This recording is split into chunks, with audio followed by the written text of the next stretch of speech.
Good evening, ladies and gentlemen. Tonight's story is Giraffes Can't Dance by Giles Andrea and Guy Parker Reese.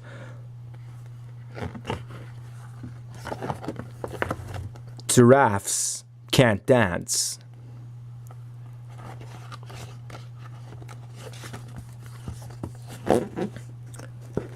Gerald was a tall giraffe whose neck was long and slim, but his knees were awfully crooked and his legs were rather thin. This being Gerald, the hero of the story, with his good friend Mr. Tortoise at his side. Great friends, wonderful friends. He's always looking out for him. Of course, this little guy had made a mistake, miscalculated. For if we look closely, hiding, lurking in the tall grass, we see the ears of a stone-cold killer, waiting for the good friends to disappear into the dark of the jungle where he can pounce, rip at their throats, and watch them drown in their own blood. This guy is no good. Moving on, I wonder where this story will take us.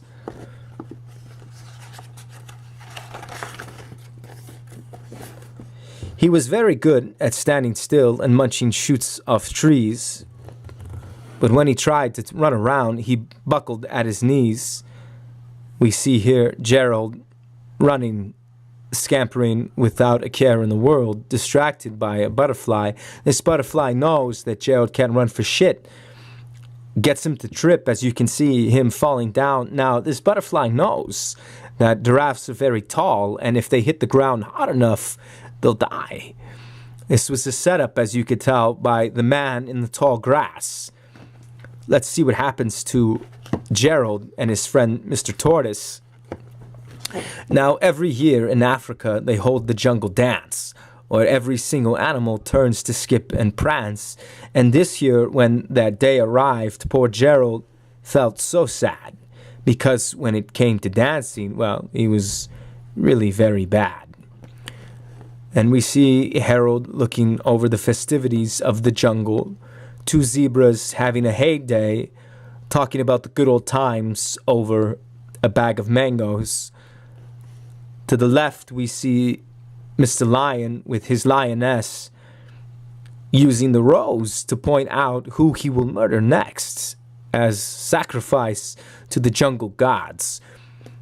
Now, you may be asking yourself, who else is missing from this wondrous event? Mr. Panda, gone, lurking somewhere in the shadows. Many of you know he's a solitary animal, shies away from the comforts of other ones. He is the sociopath of the jungle kingdom.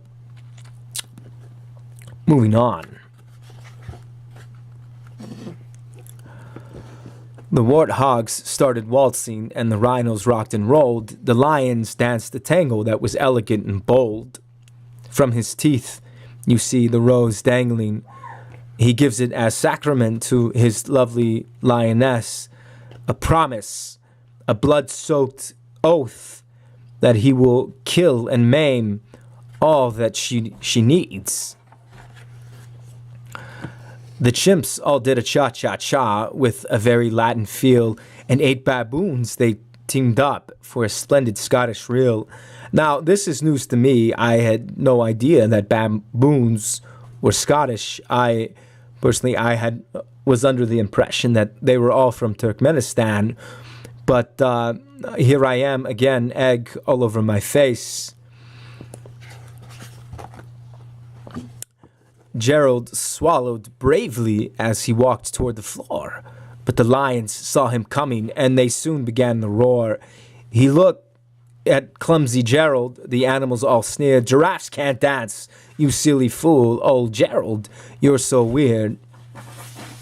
I wonder what Mr. Gerald will do. Personally, if it were me, and I have the attention of this fine, judgmental audience, well, I've been known to take out my sawed-off shotgun and make an example.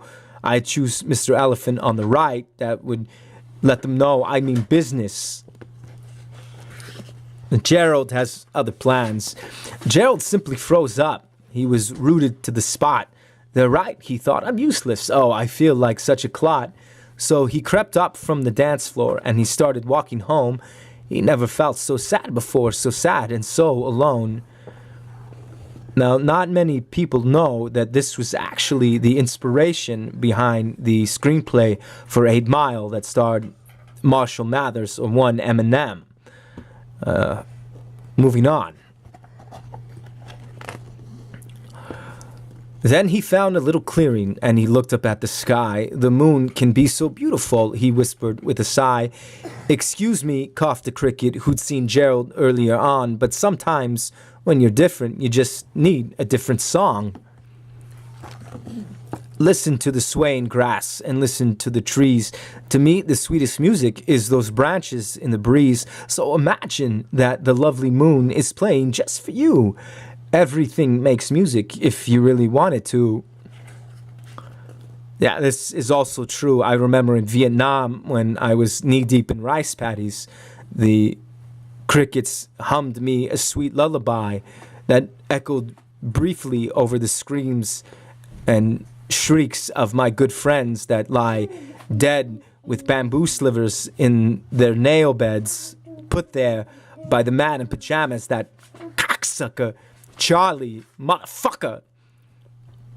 Sorry, I went to a very dark place. I'm back now. Let's finish the story. With that, the cricket smiled and picked up his violin. Then Gerald felt his body do the most amazing thing. His hooves had started shuffling, making circles on the ground. His neck was gently swaying, and his tail was swishing round like a helicopter propelling. White phosphorus going off in the sky. My good friend Charlie on my left, Humphrey on my right, half of his face blown off, and I can hear that slant-eyed slope screaming from the trees. Once again, went to a dark place. I'm sorry. Moving on. He threw his arms sideways and he swung them everywhere. Then he did a backward somersault and leapt into the air. Gerald felt so wonderful, his mouth was open wide. I'm dancing, yes, I'm dancing, Gerald cried. Then one by one, each animal who'd been there at the dance arrived while Gerald boogied on and watched him quite entranced. They shouted, it's a miracle.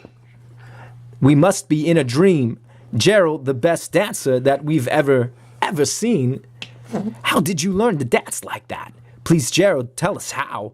But Gerald simply twirled around and finished with a bow. Then he raised his head and looked up at the moon and stars above.